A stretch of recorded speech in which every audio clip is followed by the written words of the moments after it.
गुड़ी पड़वा से लगा करके 30 जून तक अर्थात 3 महीने तक जल गंगा संरक्षण अभियान यशस्वी प्रधानमंत्री श्रीमान नरेंद्र मोदी जी की प्रेरणा से हमने पूरे प्रदेश में चलाया और जिसके माध्यम से लगभग 1518 करोड़ से अधिक के कामों का जल संरक्षण कार्यों का शिलान्यास भूमि पूजन करने मैं खंडवा जा रहा हूँ।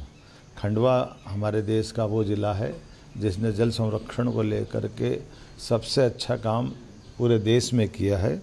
भारत सरकार के जल शक्ति मंत्रालय द्वारा खंडवा को नामित किया गया है और इस कार्यक्रम में आज जब समापन हम करेंगे तो जल गंगा संरक्षण अभियान के माध्यम से महात्मा गांधी राष्ट्रीय ग्रामीण रोजगार गारंटी योजना के अंतर्गत लगभग 578.8 करोड़ के 57,207 जल संरक्षण के विभिन्न कार्यों का लोकार्पण प्रदेश की तरफ से किया जाएगा।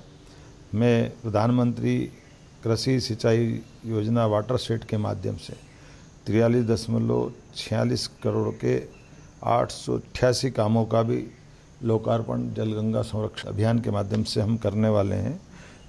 खंडवा जिले के लिए भी अलग अलग प्रकार के जल संरचनाएँ जिसमें नदी, बावड़े, कुएँ, तालाब, खास करके खेत तालाब योजना, अमृत सरोवर योजना, प्रत्येक वो जल राशि को समर्पित योजना जिससे अतीत के काल से लेकर वर्तमान तक लोगों को जल की महत्ता भी ध्यान में आए और जल से उनकी ज़िंदगी में एक समृद्धि आए और जल की संरचना के बलबूते पर हमारे जीवन में एक सुखद पल आए। और मैं मान के चलता हूँ जब आज ही हम संकल्प लेके चल रहे हैं तो प्रदेश भर में जल को लेकर जागरूकता भी बढ़ी है।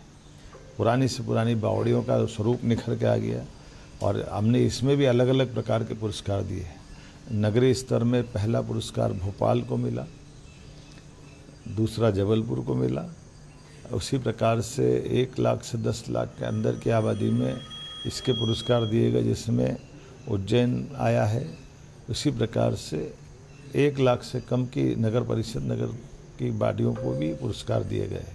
ग्रामीण क्षेत्रों में भी समान रूप से बेहतर जल रचनाओं पर जिनने काम किया उनको ग्रामीण, शहरी सभी क्षेत्रों में और जल शक्ति मंत्रालय द्वारा मिलजुल करके जो काम किए गए वाकई वो अद्भुत है। और हमारे यहाँ तो जल के लिए कोई भी काम बिना जल के समक्ष हो, जल देवता जल पुरुष की आवश्यकता के बिना पंच तत्वों में हम न तो पूजा पाठ कर पाते हैं, न जीवन का एक दिन एक पल जी पाते हैं। आइए हम सब जल को सहेजें, आगा जीवन बचाएं। मध्य प्रदेश तो वैसे भी जल के मामले में नदियों का मायका है, इसकी अपनी महत्ता है। हम सब जल संरक्षण के काम को अभी इस अभियान के बाद तुरंत बाद सभी स्थानों पर एक पेड़ माँ के नाम के माध्यम से पुनः जल संरचनाओं को स्थायी रूप से उनका सौंदर्य, प्राकृतिक सौंदर्य बरकरार रखने के साथ साथ पेड़ों को बचाते हुए जल संरचनाओं के लिए अमृत का काम करेगी। इसलिए अब वृक्षारोपण का काम चालू होगा, पौधारोपण का काम चालू होगा। मेरी अपनी ओर से सबको बधाई।